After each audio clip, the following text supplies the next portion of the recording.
आजकल युट्युब भयो, तपाईँको फेसबुक भयो, धेरै गरी भिडियो चाहिँ तपाईँको पानीले गर्दाखेरि नाला ब्लक भएर पानी घरतिर बगेको, पानी बेसी आएर रोडको नाला ब्लक भएर रोड भत्केको, यस्तो भिडियोहरू चाहिँ प्रायः आजकल फेसबुक युट्युबमा चाहिँ आइरहेको छ। किनभने अहिले अब अलिक पानी पर्न थाल्यो, तपाईँको रेनी सिजन स्टार्ट हुँदैछ र अहिले चारैतिर यो खालको समस्या भइरहेको छ।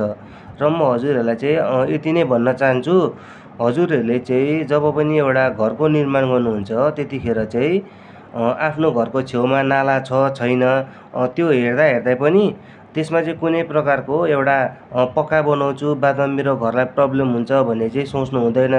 र जति सक्दो चाहिँ बरु छेउमा कसको जमिन छ त्यो जमिनलाई पनि अझै 2-3 फिट चाहिँ मिचेर आफ्नोपट्टि ल्याउनु पायो भने राम्रो हुन्थ्यो भन्ने सोच राख्नुहुन्छ।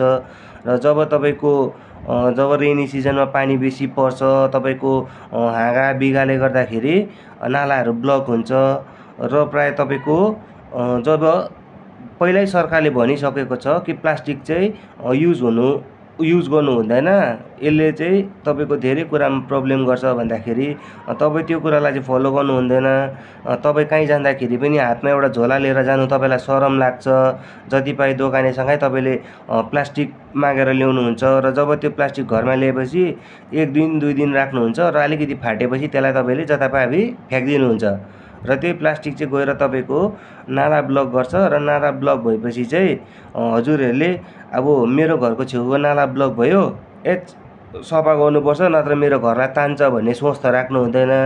तर हजुरहरूले चाहिँ के गर्नुहुन्छ, भिडियो बनाएर चाहिँ यो सरकारले के गरेको, नाला छैन, रोड भत्किरहेको छ, यता भत्किरहेको छ, उता भत्किरहेको छ।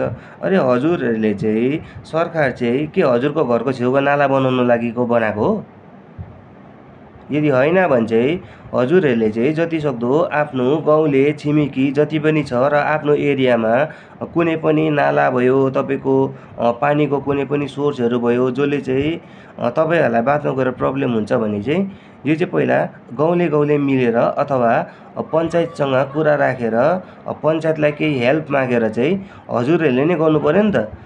हजुरहरू आफ्नो घर बचाउन लागि अघि चाहिँ नबढ्ने, तर जब घरमाथि प्रब्लम आयो त सरकारलाई उङ्ली उठाउने, यो चाहिँ हजुरहरूमाथि अधिकार छैन। र सरकार चाहिँ हजुरको घरको नाला रिपेयरिङ गर्नु लागि बनिएको होइन, आफ्नो घरको सुरक्षाको लागि चाहिँ हजुरहरूले पहिला आफू नै सफा गर्नुपर्छ। र जति सक्दो चाहिँ प्लास्टिक बन्द गरेर चाहिँ घरबाटै झोला लिएर जाने